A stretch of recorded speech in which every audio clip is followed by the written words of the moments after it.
Hello দর্শক বন্ধুরা, কেমন আছেন আপনারা সবাই? আশা করছি বেশ ভালো আছেন। ঢালিউডে গুঞ্জনের কেন্দ্রবিন্দুতে এখন একটাই প্রশ্ন, কেন শবনম বুবলির জন্য এতটা মরিয়া হয়ে উঠেছেন জায়েদ খান? বুবলির প্রতি তার এমন আগ্রহ এবং অদম্য জেদ আলোচনায় আগুন ধরিয়ে দিয়েছে। শুধু মিডিয়াতেই নয়, অনুরাগীদের মাঝেও বেশ চর্চার বিষয় উঠেছে শবনম বুবলির প্রতি জায়েদ খানের ভালোবাসা। নানান সূত্র থেকে জানা যাচ্ছে, জায়েদ খান মনে করেন বুবলি তার জীবনের পারফেক্ট ম্যাচ। তার মতে ঢালিউডের অনেক অভিনেত্রী থাকলেও বুবলির মতো ব্যক্তিত্ববান, স্বাধীনচেতা ও রুচিশীল নারী তার জীবনে অন্য কেউই হতে পারে না। জায়েদের মতে, বুবলি আমার পছন্দের নারী। আমি জানি আমি তার পাশে থাকলে সে আরো ভালো জীবন পাবে, আর আমিও পাবো একটি সুষ্ঠু ও শৃঙ্খলাবদ্ধ জীবন। তিনি বুবলিকে রাজি করানোর জন্য অনেক চেষ্টা চালিয়ে যাচ্ছেন। শোনা যাচ্ছে তিনি বুবলির মন জয় করতে প্রতিনিয়ত তার কাছে বিশেষ বার্তা পাঠাচ্ছেন, এমনকি অনেক উপহারও পাঠাচ্ছেন বুবলির কাছে। বুবলির জন্য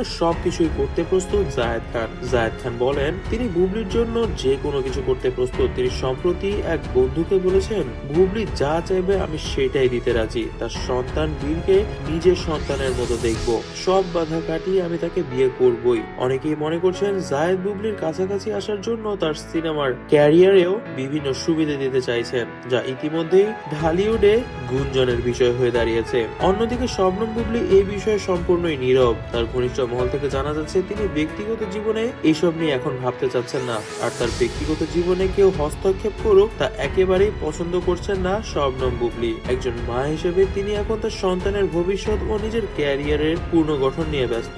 এইসব সময় জায়েদ খানের এভাবে মরিয়া হয়ে ওঠা তার জন্য একদমই খারাপ একটি দিক। বুবলির ঘনিষ্ঠ একজন বলছেন, জায়েদের এমন চেষ্টাগুলো তাকে বেশি অস্বস্তিতে ফেলেছে। তার কাছে এটি তেমন গুরুত্ব বহন করে না। অনেকেই জায়েদ খানের এই এক পেশে ভালোবাসা নিয়ে মজার মন্তব্য করেছেন। কেউ বলছেন এটি স্রেফ জায়েদ নিজের প্রচারণার কৌশল হিসেবে চালাচ্ছে, আবার অনেকেই এটিকে আন্তরিক উদ্যোগ বলেই বিবেচনা করছেন। অর্থাৎ সত্যি সত্যি জায়েদ খান অন্তর থেকে ভালোবাসেন শবনম বুবলিকে। এখন বড় প্রশ্ন হচ্ছে, জায়েদ খান কি তাহলে সত্যি সত্যি বুবলিকে বিয়ে করতে পারবে, নাকি তাদের বিয়ে শুধুমাত্রই একটি চেষ্টা হয়ে যাবে? তবে দর্শক বন্ধুরা, আপনারা কি মনে করছেন তা কিন্তু অবশ্যই আমাদেরকে কমেন্ট বক্সে কমেন্ট করে জানাবেন। আজ এ পর্যন্তই। আশা করছি আপনাদের কাছে আমাদের ভিডিওটি ভালো লেগেছে। যদি ভালো লেগে থাকে তাহলে অবশ্যই বেশি বেশি করে লাইক করে দিবেন, বেশি বেশি করে কমেন্ট করে দিবেন, বেশি বেশি করে শেয়ার করে দিবেন। আমাদের চ্যানেলটিকে অবশ্যই সাবস্ক্রাইব করে যাবেন। ধন্যবাদ।